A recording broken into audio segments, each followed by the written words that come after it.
golf fans, it's your boy Gsluke here for our round 1 prize picks targets for the Charles Schwab Challenge. And we're going to start off with a review of last week, specifically Sunday, which was by far my best day ever with prize picks. And I say ever because we went double or even triple, almost triple the best day I've ever had on the website. We ended up going 10-0 on our picks, one push, so 10-0-1, I suppose. The Rory McIlroy free gift ended up being just that, a free gift. And of course, we hit a 5 for 5 on our main card as well. So really ended up being an epic day, over a 3.5K withdrawal based on the last 2 days on PP, and really looking to ride that momentum going forward. You know, when we have a mistake like what we had with that Rory McIlroy line where it was set at 11 fairways, when we have a board that I thought was just so glaringly mispriced there on Sunday, you have to take advantage of it. And oh boy, we did. Hopefully a lot of you out there were able to take advantage of that as well, but not going to rest on our laurels. Got another week to talk about. Colonial Country Club, another Perry Maxwell design, another golf course that definitely prioritizes your precision over your power, I should say, and going to be something that we look to take down once again. So we have that profit in our back pockets, a little bit of extra bankroll. Now let's go ahead and try and utilize that for another huge week here. So a lot to talk about. We're going to start with a review of this golf course, what to expect going into the week, and then of course hop into the picks here for round 1.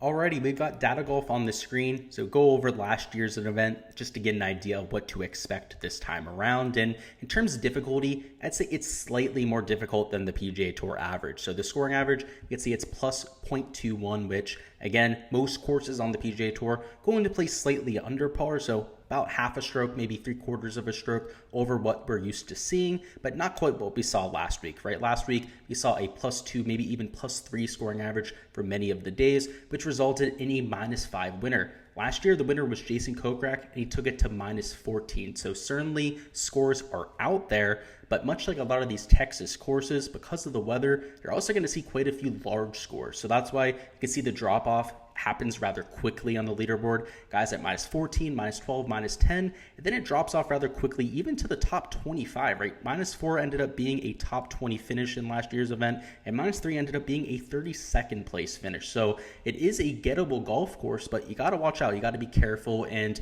you got to be striping the ball to go out there and have some success. In terms of the individual stats, driving accuracy is a little bit lower here than the PGA Tour average. Now, the fairways are just slightly narrower than what we're used to seeing, so this 3.4% difference isn't really a product of the width, but more about the firmness of these fairways. Because we're in Texas, you're dealing with a little bit more of a hard pan type of soil, which tends to be a little bit more bouncy than per se what we get in the southeast of the United States, particularly down in Florida where I'm at. If you take a look at the green regulation percentage, you can see it's 4% lower than the PGA Tour average. That is also due to the firmness of the greens, similar soil type to what we have in the fairways, but also the size of the greens. Now, they're about 5,000 square foot on average. The average on PGA Tour is right around 6,000 square foot, so 1,000 square foot less per green.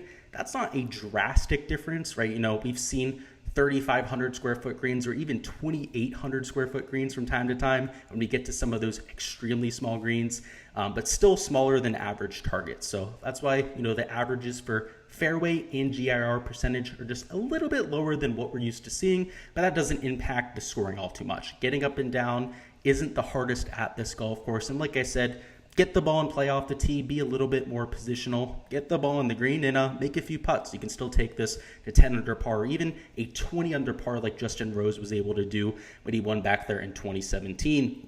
If we head over to the weather, just to get an idea of what to expect, you'll see it's about what we're used to, right? A little bit of easier conditions in the morning, a little bit more difficult as the day goes on for a couple of reasons, right? First off, in the morning, you're going to have slightly more receptive greens than what we'll have in the afternoon. That's a byproduct of the humidity, which is always going to be higher in the morning than the afternoon in this part of the country, but also the wind gusts, right? In the morning, you have just 3 to 10 miles an hour of sustained winds, something in that 7 to 25 mile an hour range in terms of wind gusts. But in the afternoon, the wind gusts, pretty similar, but the sustained winds, in that 13 mile an hour range for much of the afternoon. So you're going to be dealing with more difficult conditions as the day goes on, as these greens get firmer and faster as the day goes on, and of course as that weather, that wind most specifically, starts to get more and more severe. So if we're targeting anyone, it's going to be the guys that are playing in the morning that have that early morning tee time, can take advantage of some of the lower winds towards the AM, but also the more receptive and the more pristine greens that haven't been trampled on by all the players.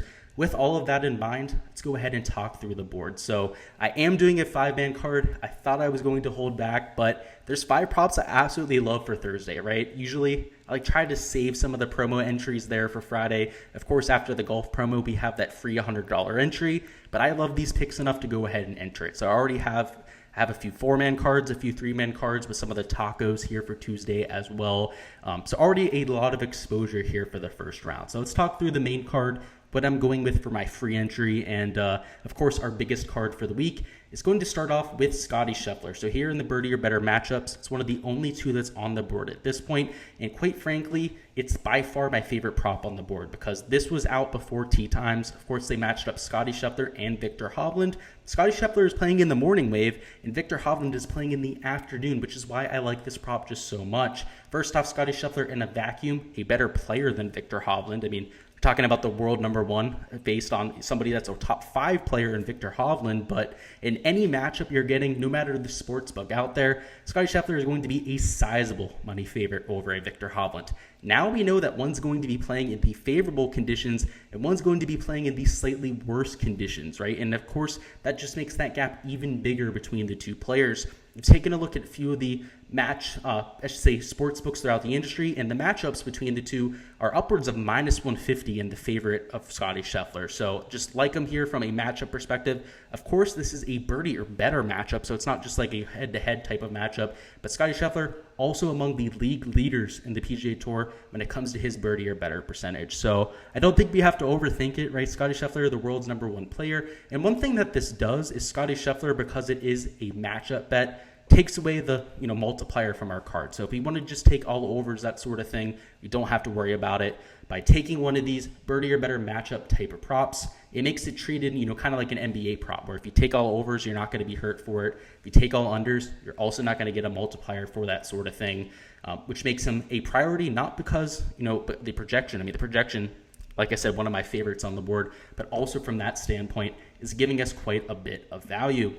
Next up, we're heading over to birdies or better, where there are 3 props that I really like. So let's go ahead and start off with Sungjae Im at 3.5 birdies. Another player that will be teeing off in the morning wave. So we'll get the more favorable of the 2 waves there on Thursday, as a player that's among the league leaders in birdies made. In fact, in 2021 and 2020, he led the PGA Tour in number of birdies made. He's a solid approach player. He's taken some time off due to COVID. But if there's anybody that's going to keep his game sharp while he's in quarantine, going to be a Sungjae Im. The guy is an absolute golf nerd, a gym rat, always likes to be on the range. I should say a range rat is probably a better word for it. And in general, I'm not worried about the time off. He is one of the most consistent players that we have on tour. Like I said, one of the best birdie makers that we have on the PGA Tour. And I expect this number to get bumped up, right? It's at 3.5 right now. Same thing with Taylor Gooch and Webb Simpson, which we're going to talk about here in a second. But these guys that are playing in the advantageous of the 2 waves, I expect to be at 4 by the end of the week, right? If they're not, they're still at 3.5, obviously going to be great bets. But at this point, we can take advantage of the fact that the tee times aren't accounted for in a lot of these props. Certainly somebody that I like getting to. And that same type of thought there, I'd like Taylor Gooch at 3.5 birdies. Another really solid player, in that 8K range on Draftkings. One of the quote-unquote stud tier options that we have in this field. Teeing off in the morning. The approach play last week at the PGA Championship was stellar, gained a ton of strokes in that category, gained a ton of strokes around the green and off the tee, just hasn't had the flat stick of late. And on bent grass, that is his favorite surface. We could very well see some regression from the young guy. So like what we saw last week at a harder golf course, now he gets to go, not a cupcake of a golf course, right? Still plays over par, but a whole 2 strokes easier. I see him having no problems going out there and taking advantage of the easy holes. So much like a Sungjae Im, another player that I'm confident getting to at least 4 birdies. And lastly, we have Webb Simpson. So Webb, another player in the morning wave, another player that impressed at the PGA Championship, and a player that tends to succeed at these positional golf courses. Just think of the Wyndham Championship. Think of the RSM Classic, all these short par 70 type of tracks where he has multiple wins to his record. This is the exact same type of golf course. And now at this golf course, he hasn't had a ton of success over the years, but I expect that to come, right? A lot of these comp courses that I'm looking at, Harbortown, for example, was another one of them.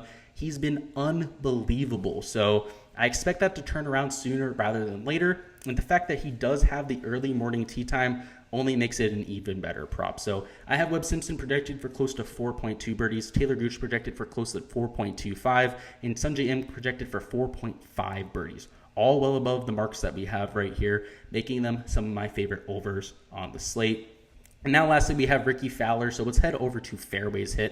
And he's at the bottom of the board. We have him at 7.5 fairways, and somebody that I have a lot of confidence going to. First off, the fairway percentage, if you remember, was 64%. So that means the average player going to hit right around 9 fairways. He has an early morning tee time, so we'll have the lower winds, more receptive fairways even than what they'll have in the afternoon.